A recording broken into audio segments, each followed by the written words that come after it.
আমাদের আমাদের ভাই রইসুদ্দিনকে কেন এইভাবে মারা হলো, ওইটার বিচার আমরা চাই। ওইটার বিচার আমরা চাই। আমার ভাই রইসুদ্দিনকে কেন মারা হলো, আমি ওই ওসির বিচার চাই। এই ওসিকে এখন ওসি তো পালাইয়া গেছে, কিন্তু তারা এটার জবাব দিতে পারবে না। বাংলার আহলে সুন্নাত ওয়াল জামাতের আলেমদের কাছে এই জবাব ওসি না ওসির বাবা এসে দিতে পারবে না। উনার এই একটা পুলিশকে যখন প্রশ্ন করা হয়েছে যে উনাকে আপনারা ধরে আনলেন, উনাকে চিকিৎসা দেন নাই কেন, এই পুলিশ বলে যে আমরা সুষ্ঠু তদন্ত করব। কিন্তু মিটা কথায় চলবে না।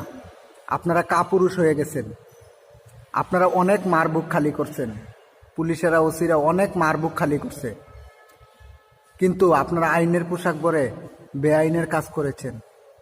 কিন্তু এটা আমরা বাংলার আহলে সুন্নাত ওয়াল জামাত কখনো মেনে নিতে পারি না, আর পারবও না।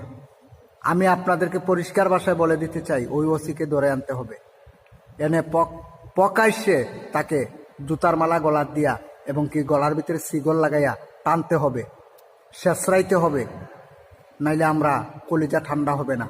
কারণ তারা অনেক মারবুক খালি করছে, অনেক মারবুক খালি করছে। ছোট ছোট শিশু বাচ্চাদেরকে বাড়ায় তারা ছাড় দেয় নাই।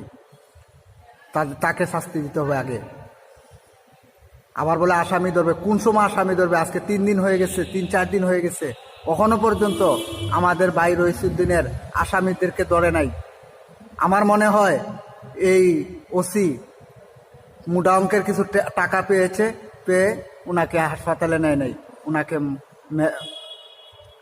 মানে টাকা না হইলে যদি উনি ভালো মানুষ হয় তাহলে উনায় পলাইলো কেন? কই ওসি? কখনো সময় আছে, সামনে দাঁড়ায় বল। বাপের যদি তুই একমার ঘরের সন্তান হয়ে থাকো ওসি, তুই বলবি, নাইলে আমরা তোদের আন্দোলন চলবে। আহলে সুন্নাত ওয়াল জামাতের পক্ষ থেকে সমস্ত আলেমদেরকে বলবো, ভাই আমি একজন আহলে সুন্নাত ওয়াল জামাতের কর্মী, এবং কি আমার মদিনাওয়ালার প্রেম মোহাব্বত অন্তরে নিয়ে আমি সবসময় কথা বলি। কোনো বাতেল, কোনো অবৈধ সন্তান পুলিশ এই বাংলার জমিনে আইনের আড়ালে তারা অবৈধ কাজ করতেছে, কিন্তু আবার তারা আইনের লোক বলে, তারাও আইনের পোশাক তার পরনে পরার কোনো অধিকার রাখে না এই বাংলার জমিনে।